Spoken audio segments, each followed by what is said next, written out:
Well, good morning, everybody. It's 11 a.m. Welcome to our program today. It's a pleasure to have you joining us. This is the introduction of the 2024 Rising Stars of Bay Area Real Estate. We're now in our 9th year, so we're in for a great program today. Before we get down to business, just some housekeeping items. Please make sure that your audio and your video is muted or are muted. If you see yourself on the screen, please take yourself off the screen, because the only people who should be on screen are just the Rising Stars and me. There's a glitch in Zoom somewhere that allows people to get in. We do have a chat button at the bottom. You'll see it down there. If you have a question that you want to pose to any of the panelists, please feel free to type it in there, and I'll keep an eye on it, and we'll include it in our conversation.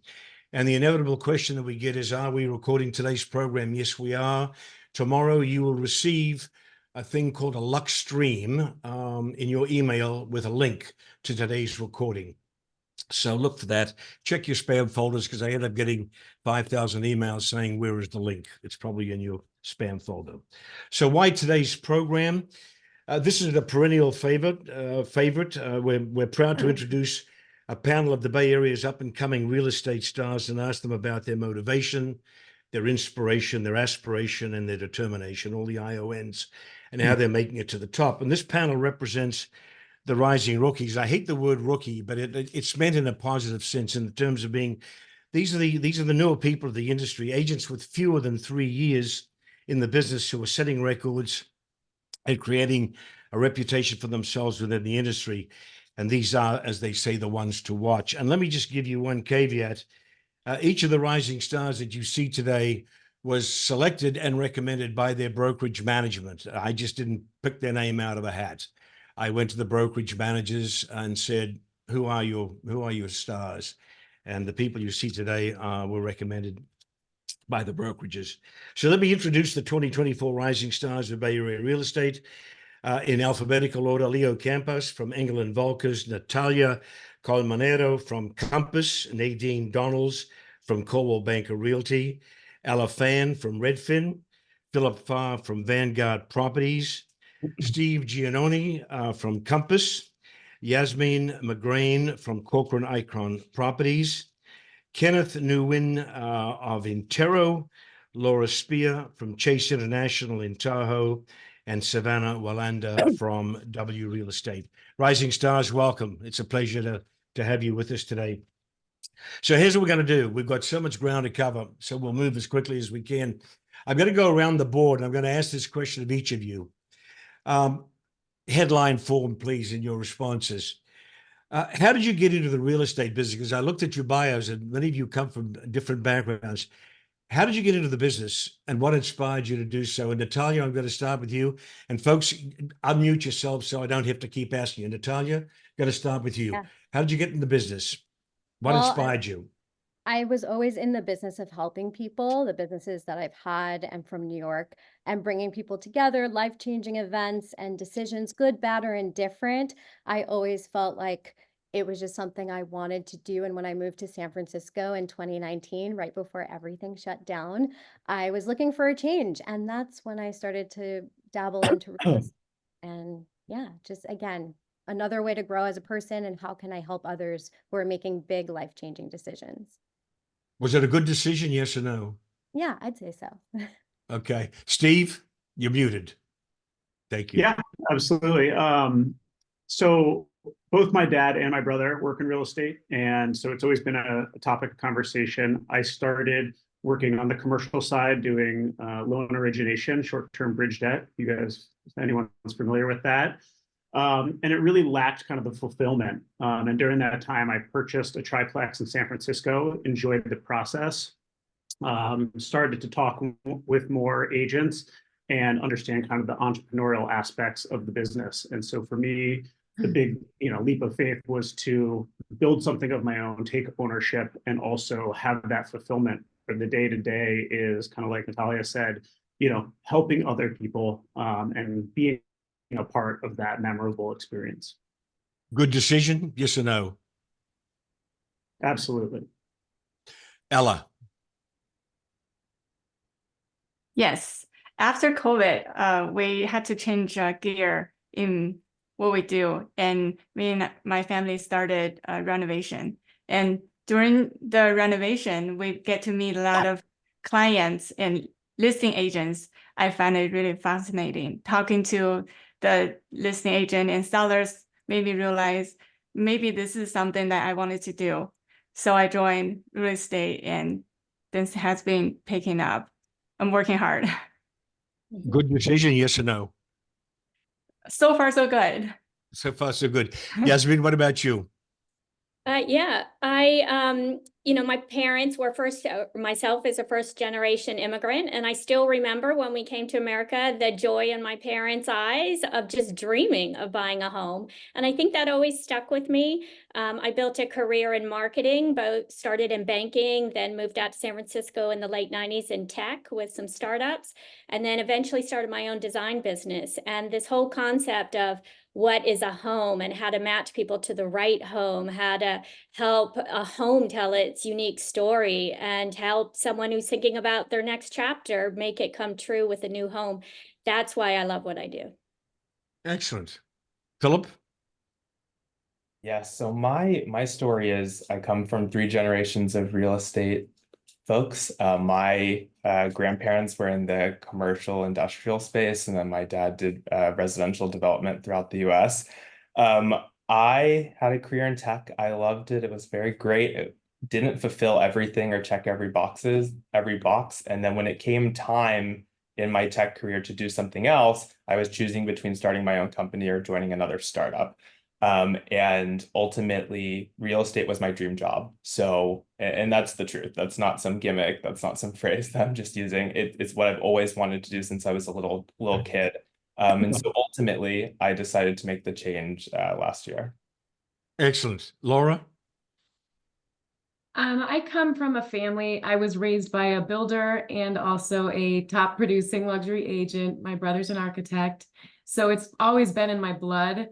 I have an extensive background in education and technology, real estate technology in specific, and marketing, that I've always enjoyed. And really, the pandemic was what kind of rearranged my perspective and opened the door for me to be closer and work closer with my family. And so far, it's been a good decision.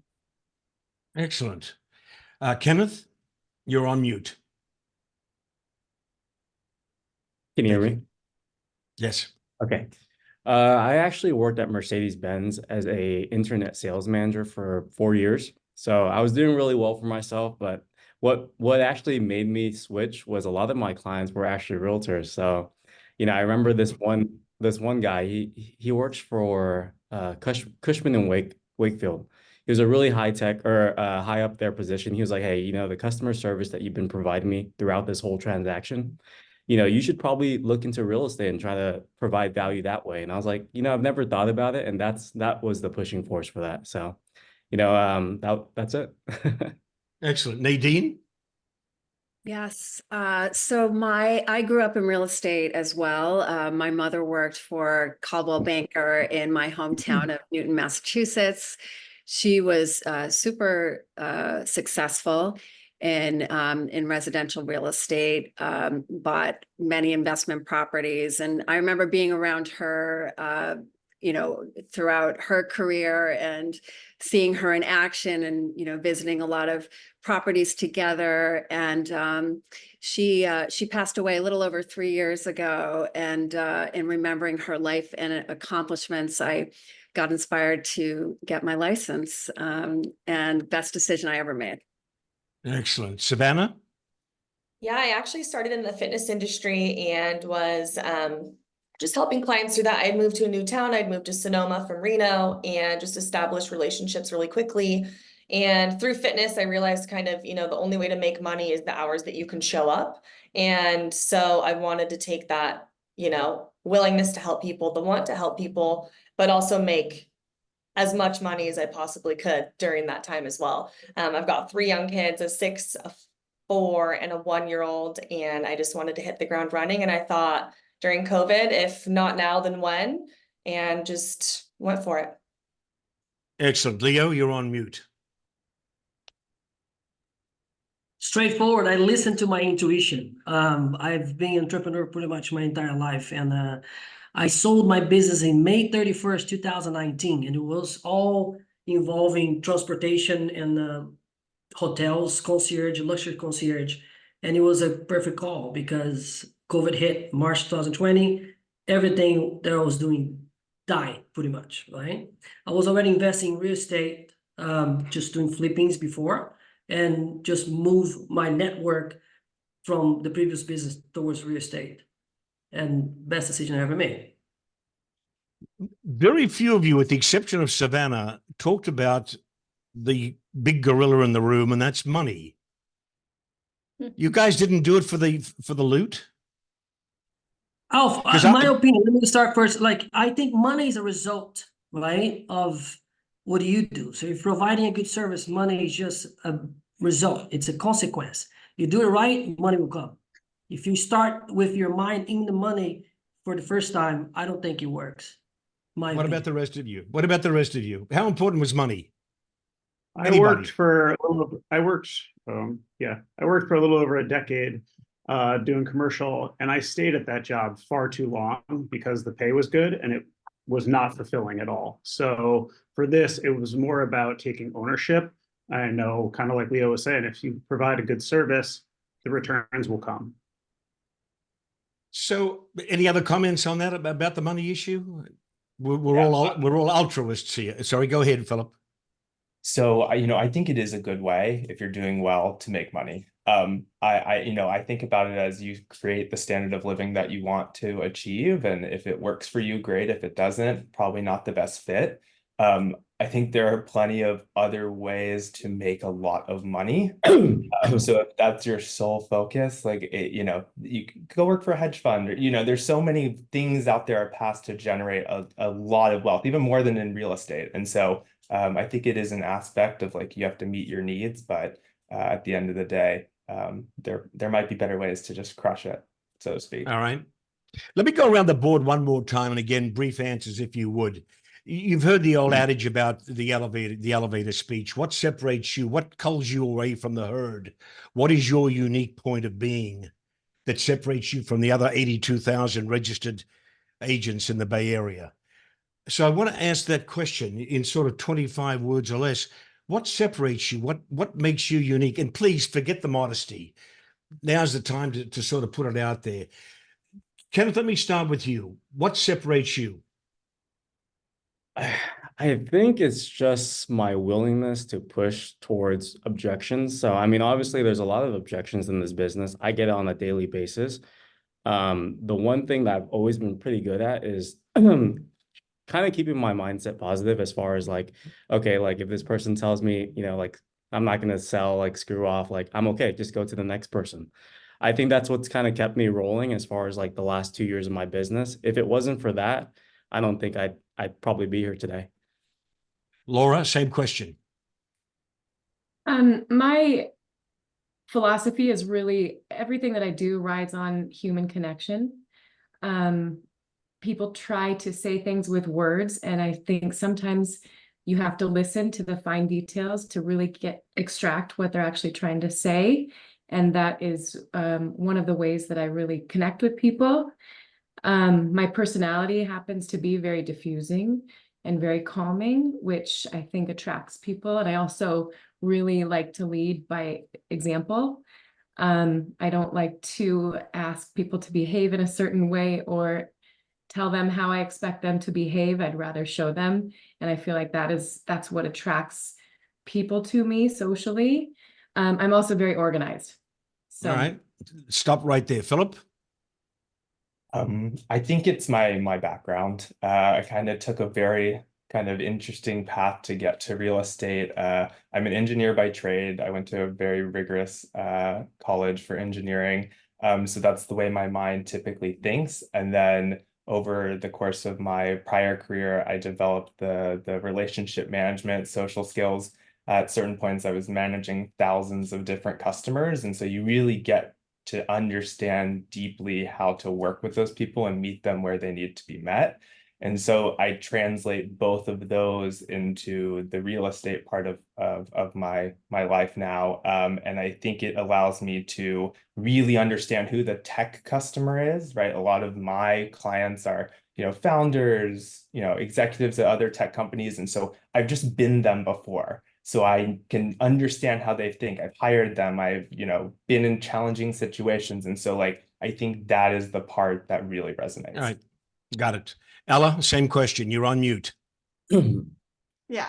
I think starting off, I would probably very simple. I take notes to when I talk to anyone, any potential customers.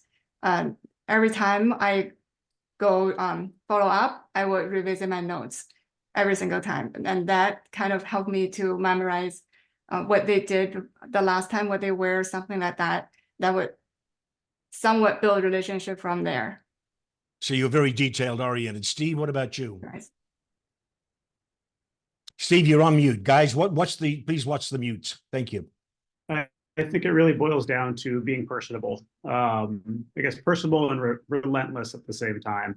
Personal because I've learned through my years that, people only want to work with, other people they get along with. So learning when to listen, when to just kind of absorb the information they're telling you, not impose yourself, gain their trust before you pretend to be an expert. And then also just be absolutely relentless with the follow-up, always make yourself available. Just kind of be that yes man and that Johnny on the spot to handle. Got it. Natalia? Well, I think for me, I'm a New Yorker. I'm a hustler. I never had that 9-to-5 cushy job. I'm a professional opera singer and also was in the fitness business. So you are your audition, that's it. You either get the job or you don't. We either have a good relationship, great connection or not. And that's okay. I'm not here to sell on all the accomplishments that I've done. It's more about how can we develop this amazing relationship together and good energy. Nadine, you're on mute. Nadine, I'll come back to you. Savannah. Oh, sorry. Nadine, go ahead. Nadine, Oh, go sorry. ahead. Sorry. Yeah, apologies. So I'd say it's I'm an eternal optimist, and my personality is always leaned towards positive. So that sort of combined with my work ethic. I work. My work day starts at 5:30 in the morning, and it really does never stop. So it's really, this is a highly competitive business, as we all know. So the fact, if you work hard and you're consistent and you approach the business knowing that anything is possible, I think that's really what's fueled me. All right. Savannah, you're on mute. Savannah, you're on mute. Savannah and Leo, you're on mute. Thank you. I think that it's actually just wake up, be a good person, do what you say you're going to do. Hustle culture matters, but I think at the end of the day, I like to be the connector piece. People come to me because I'm connected and they want to know what I have to offer them. And so it's being solution based, right? I know this person wants something. I'm going to go find it. I'm going to chase the no until I find the yes. Leo? Being authentic. I think people can smile fake from a mile away, right? The ability of connecting in a personal level and just be yourself and be as professional as you can. And I go to the ends of the earth to help my clients. And in the end, we become best friends. So being authentic, I think it's what differentiates myself. Yes. To the group at large, the biggest surprise or rewarding moment, make it a surprise that you've encountered in this business. What has it been? Anybody? Biggest surprise? I would say is doing what you love is actually the way when your business flows. So when I started 10 years ago, I opened up a vintage home shop in Mill Valley. Next thing you know, people came in and asked, do you do design? A year later, I had a thriving design business. Now I have the shop and people come in, buy a vintage thing for their home. Next thing you know, I'm in their house talking about how to refresh it for selling. So it's everything that I love to do. It never feels like work. It's all about having a conversation with people. And I think people on the panel have mentioned being authentic, true to your passion, true to what the client needs, that's where you'll find your joy. And that energy is so contagious. You can't write it on a business plan. It's literally just doing what you love and growing a business in that lane, I think has worked for me. And that's it's a very good point, Yasmine. But and more, was there a moment, an incident, an experience since you've been in the business that just surprised you, that wowed you? Anybody? So I No think surprise. no, I Go ahead, have Philip. I mean, it kind of, as you get started, there's so many things that can go wrong and do go wrong as you get started being an agent. I think the biggest kind of realization or shock that I had was it takes an extreme amount of resiliency to actually succeed in this business, much more so than you would expect going in. I think there's a light of glamour around being a real estate agent that people outside of the industry perceive it to be. You know, you see Selling Sunset and things of that nature. And so it looks really fun and exciting, and you're just staring at beautiful houses all day. But the reality is, behind the scenes, it's very tough. There's a lot of no's, a lot of hardship. You have to sacrifice a ton to make it work. And I think that to me was kind of the biggest like shock coming in. Philip, how many hours a week do you work? Be honest. Realistically, like 90 plus a week. Yeah. 7 days a week? Every day. Yeah. Nonstop. Every day. To the panel, biggest surprise, biggest challenge, biggest disappointment?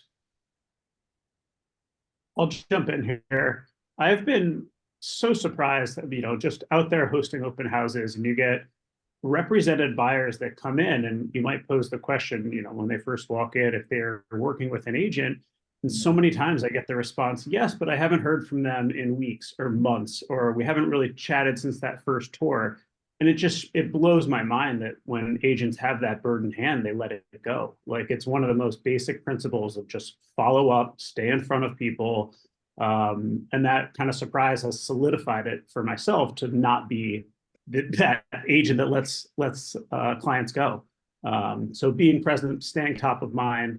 It's so easy. It's so simple. Create a little schedule to it and follow up.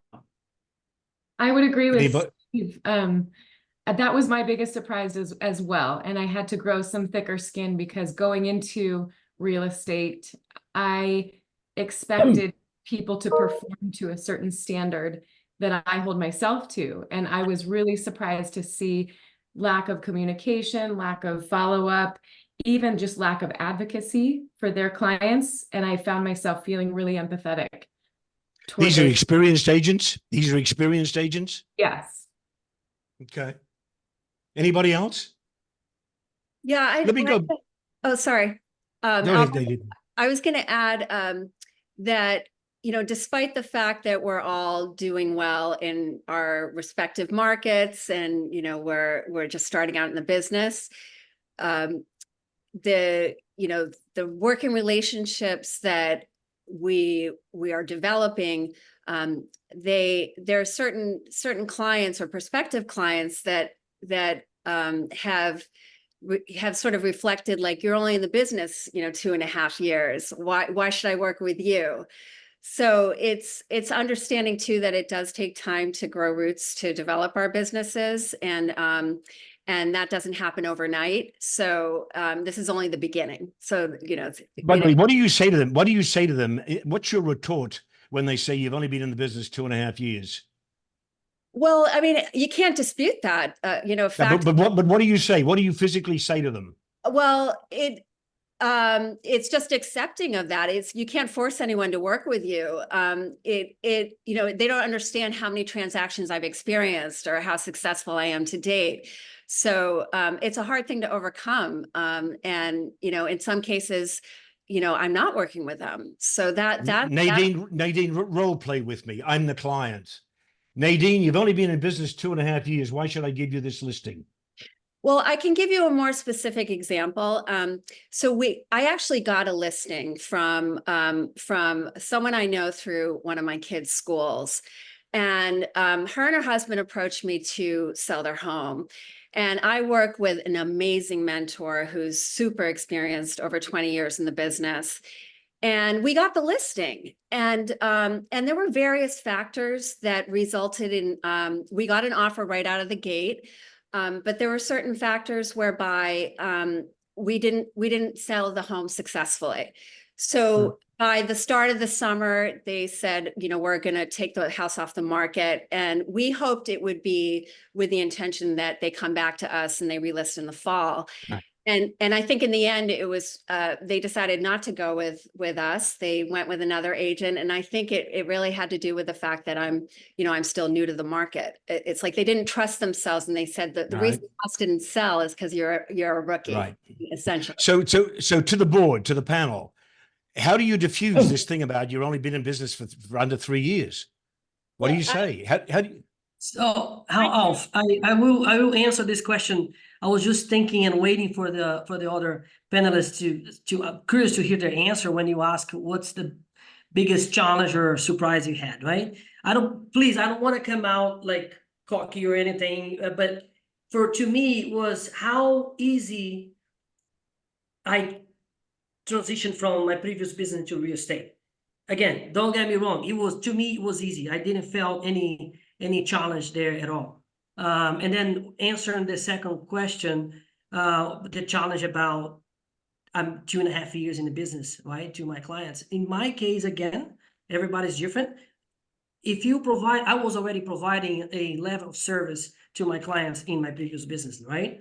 And then I basically just moved that trust into real estate. And then most of my clients so far was done on my previous network. So, you know, I only have a few that I can count that is new. Guys, I'm not trying to be obtuse here. I'm the client. You're in front of me. You're pitching me to get my listing. I say to you, which I will because I'm very blunt, you've only been in business for 2 3/4 years. I don't think you've got enough experience. What is the language that you give me back? I think Anybody? on a listing presentation that went on couple months ago, I got the listing. They said, hey, Kenneth, you're only in business for 2 years. I said, yeah, I'm in the business for 2 years, but I've been in sales, top sales at Mercedes-Benz for 4 years.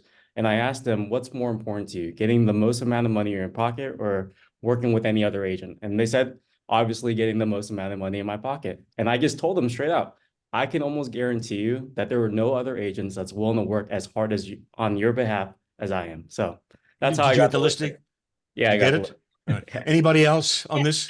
I just wanted to say it's a funny story. There was a house across the street from mine that had been listed for 1.5 years with 2 seasoned agents and never got an offer. And so the seller ended up calling me and saying, you know, I'm just at my wit's end. I'm going to do a fireside sale on this. And I said, no, the value of your property is well worth more. You can sell this house. And she said she didn't call me originally because she knew I was new in the business.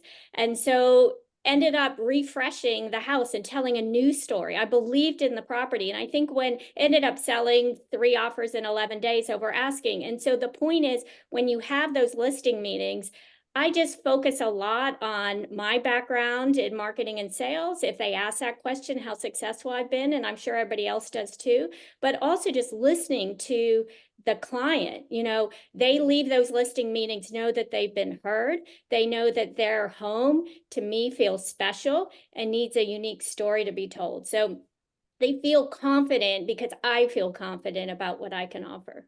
Got it. Let me switch quickly. Go ahead, Phil, quickly. One point that I'll add in is that I often will just bring in my entire team. So that's why I don't work alone. I have the support of my team. While I am the face and I am the one hustling and doing all the open houses and planning everything, I have the support of my team. And at any point when I feel I need their Rolodex or their expertise, I have it there to lean on.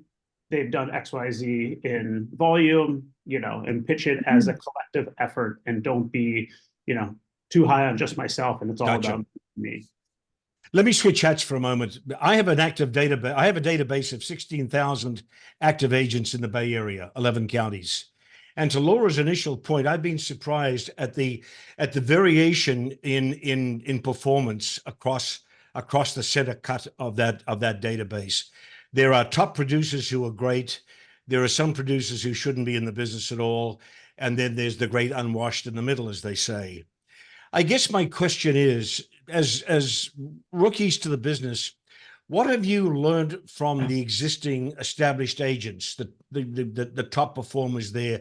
What have you kept from the way they do business?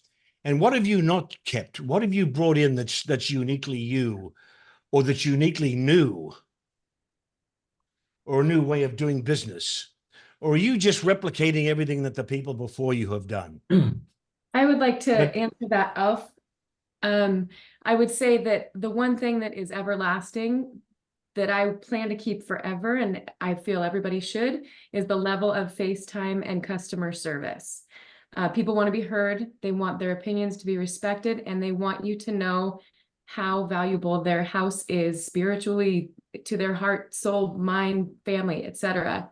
The one new thing that I think is really important that I focus on a lot is data, technology, analytics, knowing your target audience as far as when you bring a listing in, and knowing who to market to, what data to look at, and how to target that audience to tell the house story. Do you think the last generation of agents has done that, has used data analysis to its maximum potential? No, No, I don't. okay. Because I think every single day it's changing, and there's more key things that you need to listen to.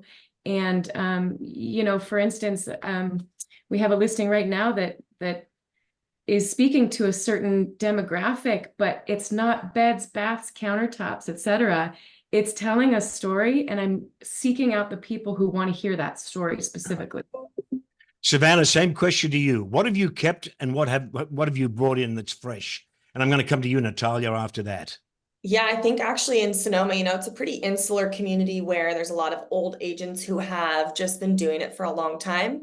I think that there is this have-not mentality with these older agents. Like, I always envision just that, like, very closed, like, I'm protecting my listings. I'm not telling you anything. I live very open-handedly. I want to work with everyone. I would like to present opportunities to everyone. And also, I think there's just a lack of authenticity in this just, I'm up here, I've done this much, I'm worth this. And I just don't live like that. I think you have So to. what have you done differently? What have you done differently?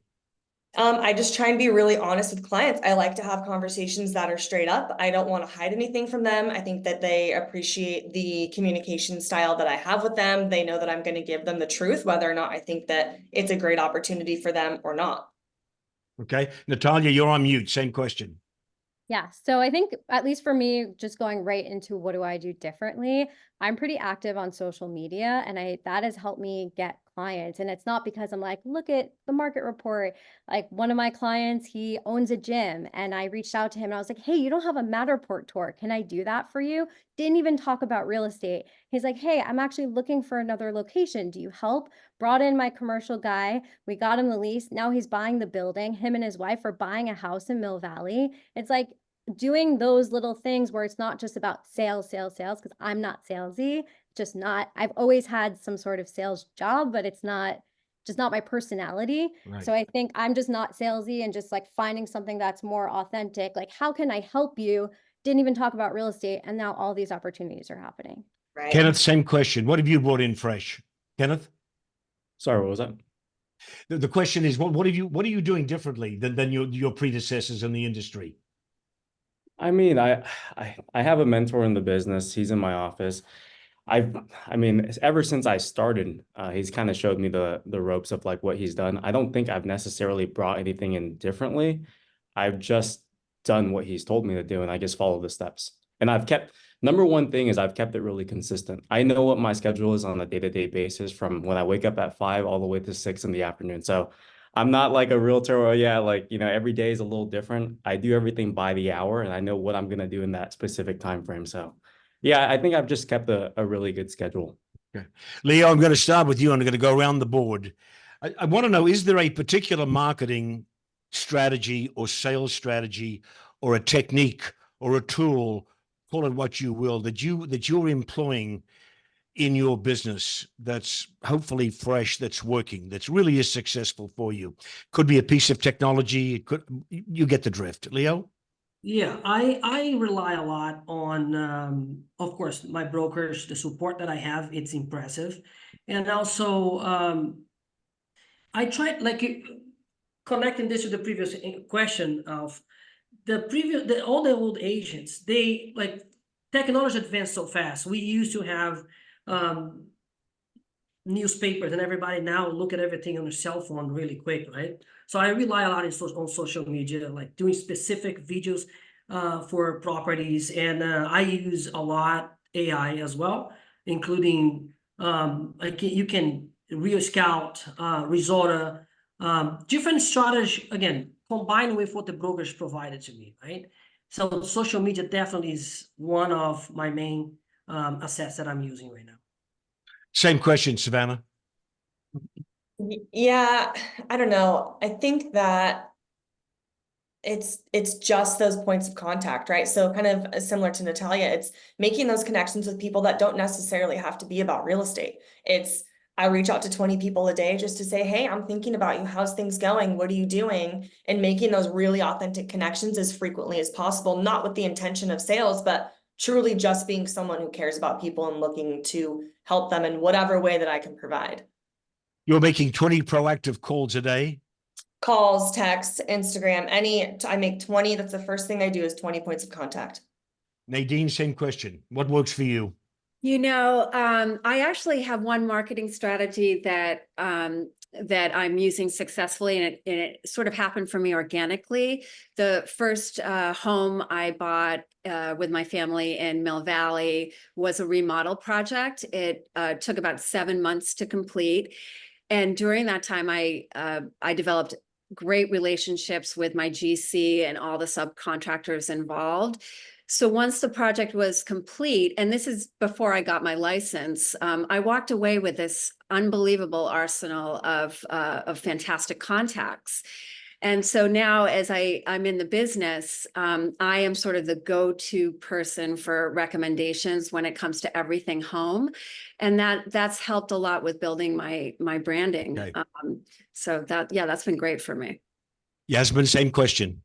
Yeah, so for me, it's really Instagram has been great for me, and my email database.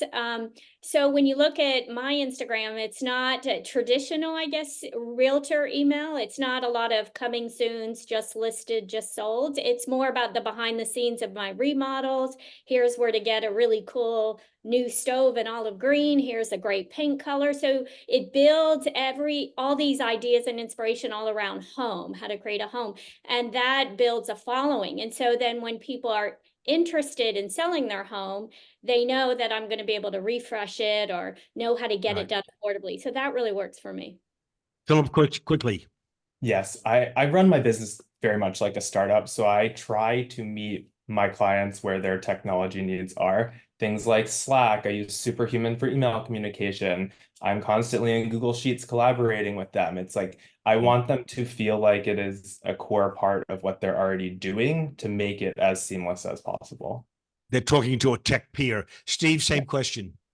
I mean, to kind of mimic everyone here, you have to do everything, right? You have to do face-to-face, you have to do social, you have to do paper. And then also, a huge part of my business is investing back in myself, spending money to become a better negotiator, take additional classes. And I think not that goes to outward marketing, but when I'm in front of people, I have the confidence that helps sell me as an individual. So, there's certain aspects where it's, the marketing is you, right? And you are the brand. So have the confidence, be confident in what you're saying and what you're recommending. Folks, we're at the 20-minute mark here. We only have 20 minutes to go. This is going too quickly, and I've got so much stuff I want to cover. So let's move fast if we can. Let's just look at the marketplace. Let's take the Bay Area. I understand you all have your own regions, but try to extrapolate out to the Bay Area as you can. What are inventory levels like right now? How are your inventory levels? Anybody? Jump in. Low. Low? Still low. Yeah, low. We're up 37% year over year. So what does that mean, Steve? We're better than we were last year. I mean, it might Are you still be low. Are you still low though? It's still low relative to the spikes we saw in 2020, 2021. But yeah, it's growing. And I think buyers are recognizing that. I mean, there was a major lull last year where there was hardly anything. So relative, it feels rich in my mind, and there's a lot of good opportunities for buyers out there. There's Let me good throw you out. So Go ahead, also Yasmine. add that in I was just specific gonna areas, say- right? quickly that Yasmine, there is good inventory out there. There's a big difference between the houses that sit and the houses that sell. And the ones that sell are the ones that are either really unique or they've been refreshed, and those are getting multiple offers. Then there's a lot of homes that are sitting for longer, but these homes, they're selling in our market, Southern Marin, within 20 days or under. So it's how you put things, I think, on the market. Yeah. I cut somebody off there. Who did I cut off? I was gonna say, Steve is right. It's up, but in specific areas for the right product, there is not enough. Like I would say in the peninsula, for example, you won't find if you want a product that is move-in turnkey, you can't find anything. It's like low. But then you're right. It's up, but for the right product, it's still missing. Yeah, Right. Leo, what's interesting is we're up 37% year over year, but also up 52% in price reductions. So the good properties go quick, the not so great ones, we're seeing price reductions. So it's, the common term that we used on our sales meeting last week was it's a fickle market. It's really hard to read. Some properties are flying off the shelf, multiple bids, way over ask. Others are doing price reductions. And it really kind of ties down to what the product is and where it's located. So to that point, let me just set this question up. We produce a list each year called the Leading 100 Top Producers in the Bay Area. It's a legitimate list pulled from all the Real Trends data. And yesterday I started developing the list for 2024 based on last year's volume. What I noticed was that in order to get on the list this year, that number was 40% less than it was in 2022. In other words, the sales were down that bad in 2023 versus the year before. So with that as the setup, how are you all feeling about the market going forward? You're about to enter the summer period. You've got the traditional, seasonal push in the fall. What's your sense of optimism or pessimism going forward? Yasmine, why don't you kick us off? I really love it. I don't know. I'm not trying to be overly optimistic, but I think it's a much more of a balanced market. So instead of just focusing on sellers or buyers, I'm creating also a bit of both. And there's a lot of really qualified buyers. I tell buyers, get pre-underwritten, make yourself the most powerful position when you find that home you love. You don't want to be scrambling. So getting them ready. And then for sellers, it's just really having a curated design and marketing to tell the story of the home. So it's doing your job. I don't feel like there's a lack of opportunity. It's just how you kind of take those things to the next level. Will you make more money this year than last year, you personally? Definitely. Okay. Ella, same question. How optimistic or pessimistic are you about the business going forward? I feel it's picking back up. For the past couple of months, I'm more on the buyer side. Most of my buyers taking a break for some odd reason. They all kind of back out a little bit. They're pre-approved and everything. Wait a couple of months, they're all coming back. I feel like they are very active right now. I feel the market's coming back up. Silicon Valley area. Will you make more money this year or less? More. More. Savannah, same question. Degree of optimism. Super optimistic. I think that all of us came into a business, and all that I heard when I came into the business, because I came in post-COVID, right, was everyone saying, oh man, this market's so hard. I'm struggling. Oh man, this market's so hard. Well, all of us sitting on this panel have obviously found some kind of success in that.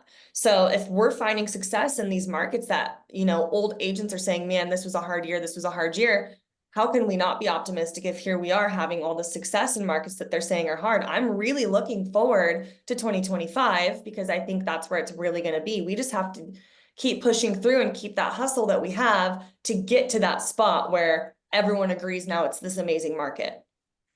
Anybody else want to add to this conversation quickly? I'd be curious of that top producing, agents that you pulled for 2022, what percentage of that business was from listings? I find that a lot of the seasoned agents tend to be more on the listing side. And when inventories drop, the listing agent's business gets hurt the most. Myself as a buyer's agent, my buyers were still consistent. their price adjustments, came down accordingly with interest rates, but they were still active. They still had the life events happening where they needed to purchase. So I think for kind of newcomers, it's a position to grow and scale and become, a little more relevant because, you're going to be a buyer's agent for the first couple of years. And that's just the nature of the business. No one's stepping in as going to be a listing agent right off the bat. And for a lot of those older, agents, longer tenure in the business, it's hard to just pivot from a listing agent back to a buyer. You don't have the pieces in place, the pipeline built up like we do. Oh, You raise it. Go ahead.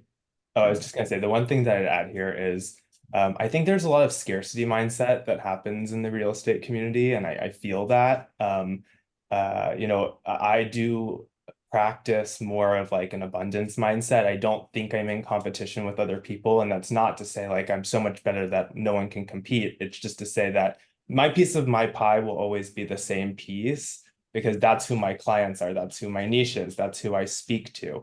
And so, while I only started last year, so this feels a lot better than it did last year and heading in the right direction. I'm very optimistic. I think there's so much opportunity out there, and you just have to think about how do you seize what you want to seize, and go out there and try to get it done.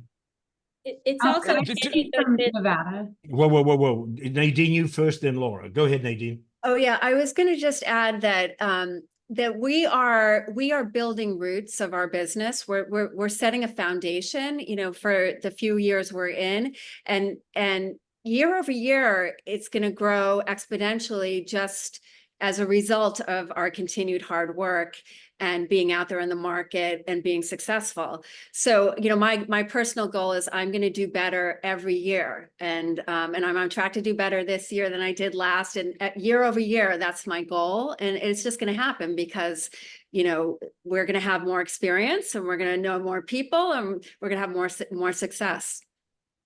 And you're all you're all bright-eyed and bushy-tailed. You haven't developed the scar tissue yet. Laura, you were going to say something. Yeah, just to speak from Nevada, because I know that Nevada and California obviously do have a very strong relationship, for better or worse. But there is no shortage of people trying to move to Nevada, obviously, because the tax advantage, for one. A lot of people want to get out of California because of traffic, politics, what have you, personal reasons.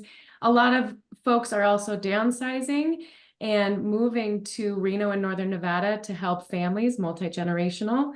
And so there is no shortage here. We do have low inventory as far as the market goes, but there's new developments right and left popping up everywhere. So we have a booming economy right now. I'm going to go around the board quickly. I just want a number. On a scale of 1 to 10, your degree of optimism. 1, the world is collapsing. 10, it couldn't be better. Give me a number, Natalia. 10. Let's go with 10. 10. Steve? 7. Ella? 10. Yasmine? 8. Philip? 8 as well. Laura? 10. Kenneth? 8. Nadine? 15. Savannah? I'm with Nadine. Another 15. And Leo? 9. 9. Steve, you raised a question about being on the buying side. Have any of you getting any pushback from clients on this commission issue as a result of the recent NAR ruling? Are you getting any grief on that? Steve, you're nodding. What are you nodding for? Well, I'm nodding because I've started to put the buyer broker agreement in front of clients and have had pushback. I've sent it out probably 8 times now. And I guess it was the first 6, 3 were a hard no. I had one client tell me it was a predatory document and there was no way in hell they were going to sign it. I think that will change a little bit moving forward, especially kind of as we hit mid-July where it's going to be required from everyone. So, right. I'm optimistic in the sense that it will evolve, but right now there's pushback. People want flexibility. People don't want to be tied down, and I can't really blame them. Like, as much as I may say, look, if you're not happy with my service, we can break this. It's also a legally binding document. So there's some questions to be raised there. Anybody else? Yeah, I was interestingly. Go ahead, Philip. Yasmine, go ahead. Just real quick, I was really nervous to do the first one, to put the buyer representation agreement in place. But once you have the conversation, I thought it was really empowering. And it really helps both the client and you have this really solid commitment of what you're doing and able to send off markets to them and feel good. So I really think it's a good thing. Philip? Oh, Yeah, I was gonna say add to that. interest. Philip, go ahead. You've got the floor, Philip. Yeah, no worries. Interestingly, I've actually had the exact opposite experience as Steve. I've been doing them since January. I've had almost no pushback on them. I think it is, at least for my clients, a realization of what was behind closed doors is now right in front of them, and they just have a sense of clarity about what I'm supposed to be doing, what they're supposed to be doing, that they actually appreciate. It's still about money. It's still about potentially them paying, which you have to have the tough conversation of what happens if someone isn't offering compensation from the listing side today. But they appreciate the awareness of it and the transparency around it. And so I haven't had any challenges there. Leo?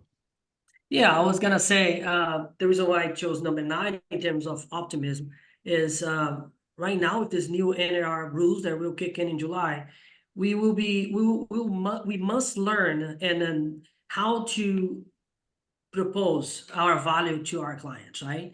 And I've used the buyer representation already a few times and I had no pushback. Again, it's just one more negotiation that you need to explain and make it your buyers and sellers as well aware. And because that's when after July, it's going to change, right? So we must be ready for that. Okay. I'm going to go around the board here, folks. I'm your brokerage manager. I call you into my office or I come into your office and I say, I want to know the one thing you need to do or you want to do about yourself in terms of improving your performance, exploiting your performance, making you a top agent. Where are you? The implication being, where are you a little weak right now? And what do you want to fix or improve or make great? Leo, quickly, we're running out of time. I'm gonna go rely on my brokerage again. I'm gonna use every single thing available in my power to, Perfect. Savannah.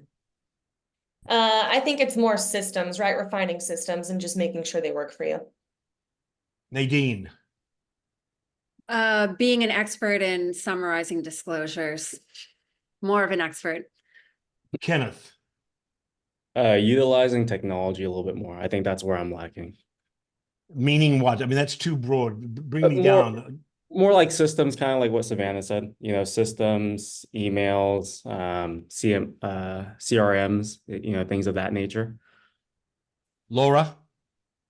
I would just say there's such a multitude of different developments and types of properties with little antics that the more experienced agents have had experience with. And so I'm just anxious to get those under my belt so I know what I'm doing when I walk into any property. Philip. Objection handling and listing presentations. I think that's an experience-driven one that I could do more on. Yasmine, you're on mute. Maybe an app to help you balance your life better. Because, you can get so involved in this business that you want to also have opportunity to do non-real estate work. Ella? Learning and more of experience, more of listing. I'm more on fire now. I think everyone throws really, really good points, and I second all those. The only one I would add personally is education on school systems. Growing families and shrinking families are probably the 2 largest drivers in home purchases. So being educated on what the school options are, what the implications are, especially as we move away from the lottery system in San Francisco, let's just stay on the cutting edge there and help all the agents. Natalia? I think for me, just some better systems. I mean, being at Campos, we have great systems, but now I'm solo since March and not forgetting to send the congratulations you closed email like a week later. Don't do that. So like little things like that to help me as I'm now solo. Generic question to the group. We're at 5-minute mark and I've got 3 questions left. Let's go with question number 1. the buyers, forget the sellers for a moment. What are you noticing about the buyers? How are they behaving uniquely? What characteristics of the buyers are surprising you right now? Anything? How are they changing? I'm trying to understand. Is there a difference in mindset on the buyer side, particularly from an old guy like me who's a boomer to a young Gen Z or a millennial? Anybody? What are you noticing? I think for me, the buyers that we're working with, they're usually exceptionally smart people. They're very well educated. They have so much information at their fingertips, especially, you know, AI is the big buzzword. They can ask any question to ChatGPT. It spits out a very lengthy answer with tons of information. I mean, what I think is happening is you just have to provide your expertise and knowledge in a way that's digestible to them, that's unique from what they're getting from all different points around them. And I think that's exceptionally more important today, because unless you're providing value in that way, they feel that you're replaceable or useless. Oh, they know more than you do half the time, quite frankly. Yeah, then why hire you, right? Exactly. Anybody else? Yeah, The buyer. I think Alf right now listening is paramount, because everything is indeed moving so fast and they have so much information that they think is the right information at their fingertips, that if you can establish that genuine human connection and make them feel heard and stop talking, that's really valuable to buyers these days. Ella, I'm going to go around the board. I'm going to start with you. Is there a dream listing that you would like to have? What is it? Oh, hard to answer. Yeah, go ahead. I'll come back to you. Steve, Yeah. do you have a dream listing you'd love to have? I mean, I try to focus on the north side of San Francisco. So, you know, for me, it's the property that brings the next property, right? A high visibility, highly desirable area that checks a lot of boxes, because the listing itself will be my marketing tool moving forward. Price point? 2.5 to 4. Natalia, dream Yeah, I listing. would, anything on the north side of San Francisco, same price point, 3 million plus would be great. Kenneth? Something in Saratoga, probably around the price range of 4 to 5 million. I was hosting an open house last weekend for a 5 million property, and I walked in, I'm like, man, I need this listing. Yeah, this is mine. I got you. Laura? Any listing that brings me high integrity, great to work with clients. I want that network. Okay. Philip? For me, I dream big. The Spreckles Mansion, right off of Lafayette Park. I think that is just such a prime example of North Side San Francisco real estate. I mean, I would do anything to have that as a listing. It's gorgeous, and yeah, that's my answer. Yasmine, you're on mute. Maybe someone who had a bunch of barns up in Sonoma or on the coast that I could help remodel and turn into like little retreat places to detach from technology and enjoy life a bit. Leo? One of my sellers listen to me, don't create any objections. Okay. Savannah? I actually have my dream listing coming up in the next 18 months. We sold some property to a spec builder, so that will come on at 12.5 or 15 million. Nice. Nadine? So I cover Southern Marin County and specifically Mill Valley, or with a focus on Mill Valley, and the premier neighborhood in Mill Valley is Sycamore Park. So a dream listing there, 6 million or more would be amazing. Final question. Going to start with you, Leo. Quickly, we're out of time here. I cut you each a check for $4 million today. Personal check. You have to go out and spend that money within 30 days in San Francisco residential real estate on your own behalf as an investment. Where would you spend the $4 million, Leo? West in San Francisco, more towards the inner Richmond. Inner Richmond? Yeah. What type? What type of property? Duplex, fourplex. Savannah? I don't know how I would spend 4 million in San Francisco, but I could spend it in Sonoma pretty quickly. Yeah, well, that's what I want to know. You'd spend in Sonoma doing what? Spending it how? I would do some short-term rental real estate. Nadine? I would invest in rental properties that I would hold on and pass on to my kids in Mill Valley if I could. Kenneth, Probably buy 2 or 3 duplexes down here in San Jose. Laura, I would buy a property close to water that I could take my family there and we could restore into a B&B or a retreat for special events and rent it out for those purposes. Philip, I would do multi-unit in San Francisco, probably District 1, and leverage it through commercial loans. Yasmine, I would buy my listing here across the street from me in Old Town. That's a 6-unit, multi-unit for 4.5 million, and design it and convert it, keep it as rentals, but do a unique design to it. I'm only giving you 4. You got to find the other 500 Oh, somewhere. gosh, I can negotiate. Ella, Maybe 3 fixed offers in growing areas like Newark. okay, Steve, I would buy a 6-unit building here in San Francisco, slightly deferred maintenance, look to TIC convert it and sell them off individually, give myself 6 listings, and then roll those profits into another one.